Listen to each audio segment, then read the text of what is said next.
What's going on, guys? It's Jerome. I'm back at it again with another episode of NBA Kicks, the show where we count down the top 10 best sneakers in the NBA every single week of the season. This week's episode has got to be one of the best lists of the year so far.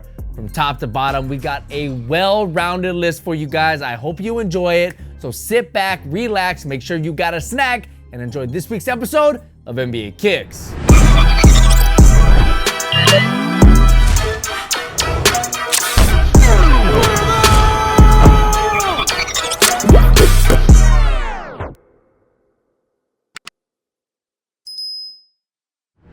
Starting off the list at number 10, we have Devin Booker with the Air Jordan 5. This week, we're starting off the episode with a special entry since Devin Booker didn't actually play in the Jordan 5s. However, he did make the occasion special. The Suns just inducted Shawn Marion into their Ring of Honor, and to pay homage to the Matrix, D-Book warmed up in a pair of Jordan 5s in a player-exclusive colorway that was made for Shawn Marion himself. On top of already being ready for the special occasion, Book made it even more special by gifting Marion the exclusive pair, which was an incredible sign of respect for a legend of the franchise, and is perhaps the most feel-good sneaker story of the season so far. Book also gifted a pair of Book 1s as well, so the Matrix will stay fitted on his feet for a while. But man, those PEs are sweet. Honestly, I miss these days of player exclusive colorways because it really actually meant that they were truly exclusive, which in turn meant that they were extremely rare. Next up at number 9, we have Spencer Dinwiddie with the 361 Degrees DVD 2s. Now, this might be your first time seeing Spencer Dinwiddie's signature silhouette from 361 Degrees, and if it is, you're not gonna believe how much they cost. The DVD 2s are a mid to low cut silhouette that feature modern design elements throughout the upper, and this colorway in particular sports a red, yellow, green color scheme for a playfully vibrant look. All that is good, but if my research is correct, the DVD 2s have a price tag of $169, and that's on sale, as apparently these normally retail for $269. Like, what are we even talking about here? Now, to be fair, I did find some sites having these going for around $130, but apparently this legit 361 degree site have these going for an absolutely ridiculous amount, which is, I guess, just part of the process when you're buying from overseas brands here in the States.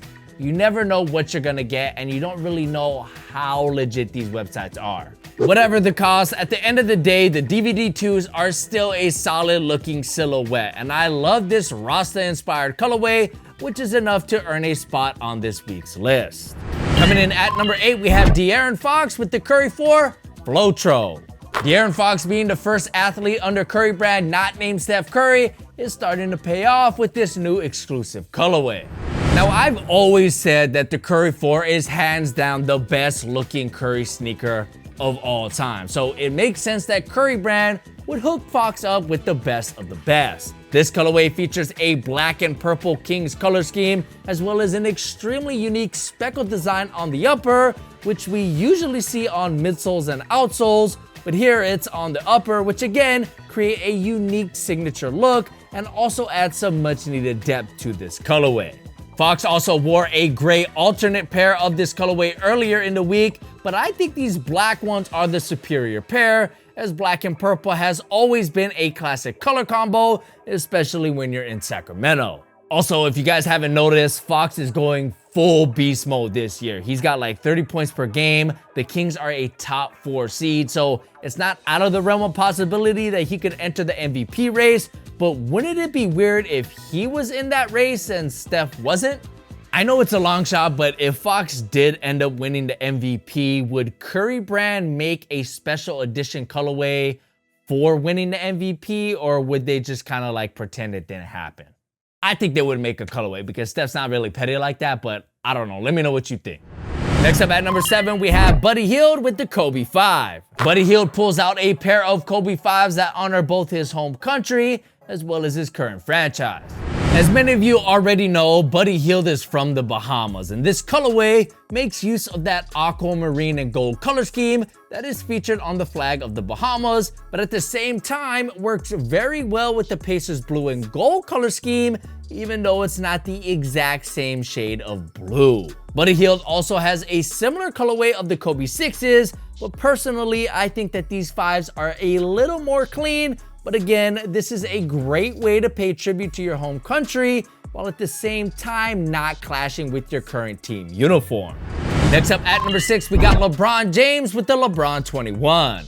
Last week, LeBron rocked an Oregon Ducks PE of his 21st signature silhouette, and this week, he's back at it again with another college PE. Obviously, these don't need much explaining. It's a Duke colorway and sports a clean blue, white, and black color scheme alongside a Duke logo on the tongue. It's a pretty standard look, but once again, Nike is flexing their muscles here and showing us that the LeBron 21 is such a beautiful silhouette that you could put any colorway on them and they'll still look fantastic no matter what. These also got me wondering, if LeBron hadn't gone straight to the league out of high school, what college would he have gone to? Now, I know a lot of people, including himself, say that he would have went to Ohio State, but personally, I've always felt like he would have went to Duke because back then they were getting all the top guys, but that's a good what if. Coming in halfway at number 5, we have Zion Williamson with the Jordan Zion 3. So Zion debuted a new colorway of his 3rd signature model, but he also debuted a new version as well.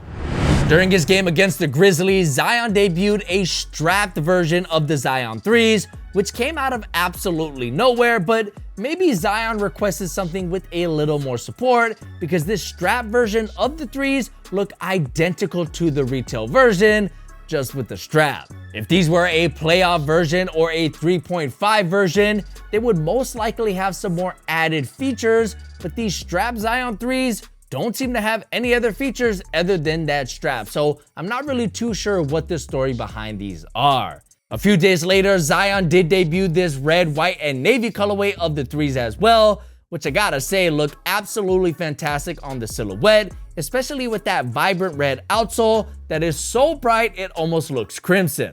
I do wonder though if we're ever gonna see more colorways of the strap Zion 3s in the future, because this is definitely an interesting development for the silhouette, and it makes me wonder why these even exist or why that feature didn't make it onto the final version, especially when you consider that the Zion 2s also featured a strap as well. I don't know, but let me know what you guys think. Do you like the strap Zion 3s or the strapless Zion 3s better? Next up at number 4, we have James Harden with the Adidas Harden Volume 8. James Harden is living it up with the Clippers right now, and he's doing so in this new colorway that remind me of my childhood. Back in the day, Adidas basketball had a very futuristic philosophy when it came to their basketball silhouettes, especially in the early 2000s, and a lot of those silhouettes featured colorways that use metal-like color schemes, just like these new Harden Volume 8s. In my opinion, these are by far the best colorway of the Harden 8s that we've seen so far. The black and metallic silver color scheme just give me original Kobe vibes, and the color scheme complements the futuristic design of the silhouette perfectly. This colorway reminds me so much of the sneakers that I used to flip through looking at old East Bay catalogs when I was a kid and just kind of like circling them with a Sharpie. Oh, if I had money, I would get these. I wish my mom would buy me these. That is just pure nostalgia for me. And I like this colorway so much that if Adidas actually drops this colorway, I might end up pulling the trigger on them. Next up at number 3, we have Damian Lillard with the Dame 8 Extended Plays. Damian Lillard might not be playing in Portland anymore, but that's not stopping him from repping the Rose City. This colorway of the Dame 8 Extended Plays uses a clean white and pink color scheme, which allowed those rose graphics on the tongue and strap to pop off of the silhouette and creates an overall clean aesthetic that looked absolutely stellar on the hardwood. It's good to see Dame still rock rose-themed kicks even though he isn't in the Rose City anymore, because had he not rocked these, it just would have been a waste of a shoe, as this colorway is clean regardless of what team you play for.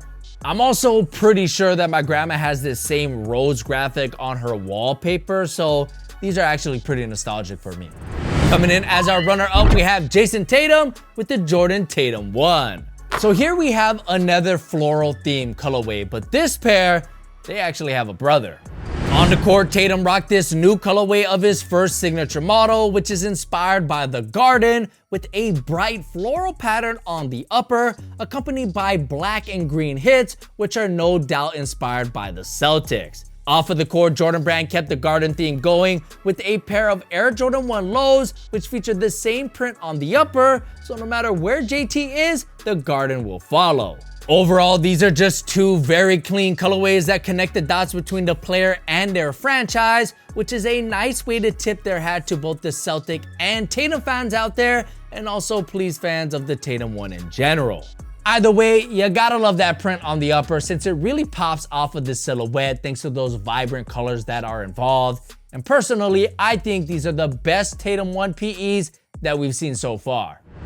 Finally, at number 1, we have Ryu Haimura with the Air Jordan 38. If you've been following the show for a few seasons now, you already know that Ryu Haimura has some of the best player exclusive colorways in the entire league. But in case you forgot or you just didn't know, look no further than Rui's new pair of Jordan 38s.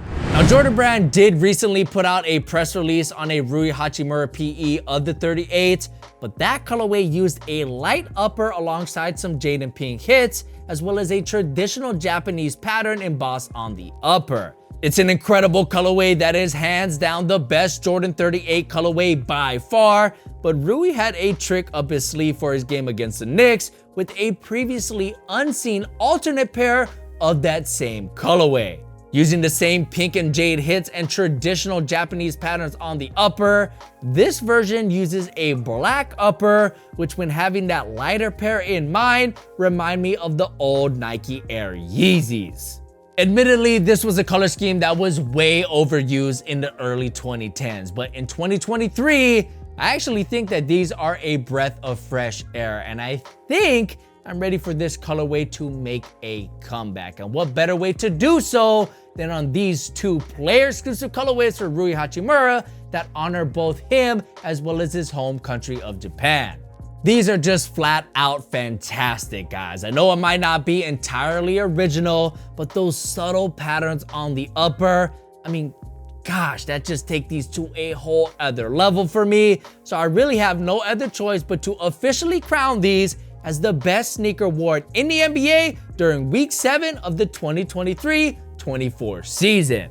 Hopefully you guys enjoyed this week's episode. We got the Christmas episode coming up, so I'm really crossing my fingers that the boys go all out for Christmas Day. We all kind of know the NBA owns Christmas Day in the sports world, so hopefully we got some great kicks to talk about. Make sure you subscribe to the channel so you don't miss that episode. My name's Jaron. It's great having you. Catch you guys in next week's episode. Peace.